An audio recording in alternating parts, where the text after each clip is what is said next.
एक भाई ने 4 बीघा जमीन बेईमानी कर ली। छोटा भाई कमजोर था, पूरे मोहल्ले में बेचारा घर घर जाके बोला, यो हमारा भैया को समझाइए ना, वो 4 बीघा जमीन देखिए मेरा दबा लिया है, दे नहीं रहा, कुछ बोलते हैं ना मारता है।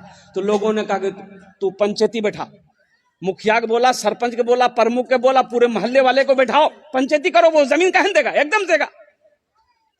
मुखिया को बोला, प्रमुख को बोला, सरपंच को बोला, पार्षद को बोला, मेंबर को बोला, पूरा गांव वाला जमा हुआ। उसके बड़े भाई को बुलाया गया। मुखिया जी बोला, अरे भाई ये तुम्हारा छोटा भाई है, इसकी जमीन दे दो।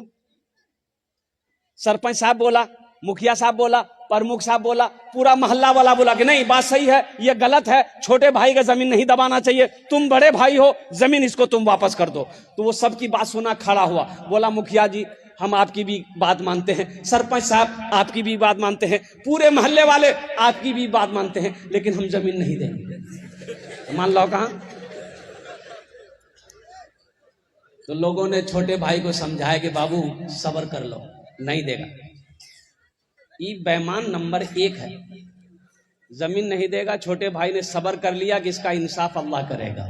कुछ दिन के बाद, कुछ महीनों के बाद हज का महीना आ गया।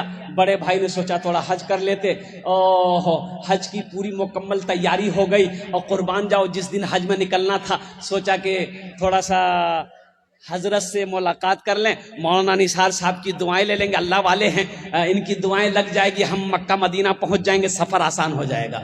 अब मदरसा दारुल उलूम, मौलाना निसार साहब के पास वो आदमी पहुंचा, सलाम किया, बैठा। तो मौलाना निसार साहब सारा वाक़े से वाकिफ थे, सारे वाक़े से वाकिफ थे मौलाना निसार साहब। ये जो मेरे सामने में बैठा है बेईमान नंबर 1 है। अगर इम्तिहान बेईमानों का लिया जाए तो ये फर्स्ट डिवीजन में पास करेगा।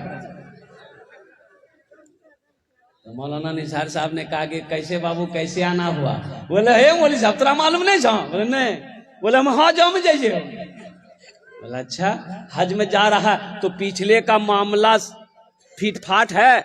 बोला कि हजरत पीछे कौन मामला है, हम तो साफ सुथरा आदमी हैं। तो मौलाना निसार साहब को मालूम था कि अपने छोटे भाई का 4 बीघा जमीन बेईमानी किया है। तो हजरत ने कहा कि अपने भाई के जो 4 बीघा जमीन बेईमानी किए हो उसका, बोला अल्लाह हजरत उसी को माफ कराने तो हम जा रहे हैं। माफ होगा? अरे बोलो भाई माफ होगा और कुर्बान जाओ।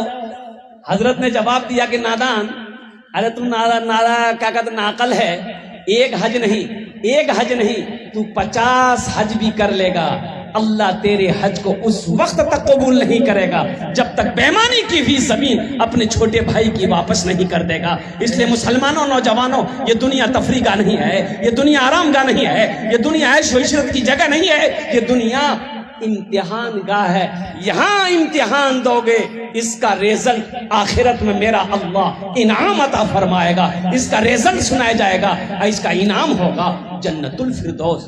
इंशाअल्लाह जन्नत में जाएंगे, आज उठाओ इंशाअल्लाह। एक ऐसे ही चालाक आदमी अब रास्ते में जा रहा था तो ये देखा कि भूख लग गई है, कहीं खाना खा लेते। तो एक होटल मिला, नजर पड़ी तो होटल के बाहर में वो बड़का बोर्ड लिखा हुआ था, उसमें लिखा हुआ था खाना आप खाइए, बिल आपका पोता देगा। ये आदमी रुका, बोले रे भाभी कौन होटल से हो, खाना आप खाइए बिल कौन देगा?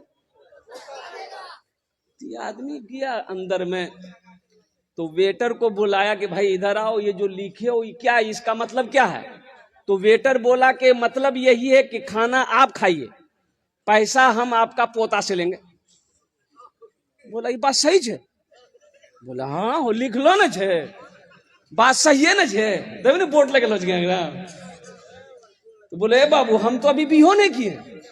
बोला कोई चिंता नहीं है, अब खाना खाइए, शादी कीजिएगा, बेटा होगा, फिर बेटा बड़ा होगा, बेटा का शादी करवाइएगा, जब पोता आपका आएगा पैसा ले लेंगे।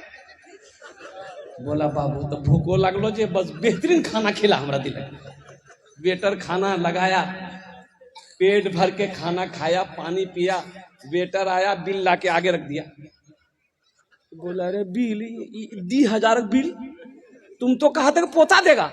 बोला हाँ आप चिंता मत कीजिए, ये बिल आपका नहीं है, आपका बिल तो आपका पोता से हम लेंगे, ये बिल आपका दादा का है।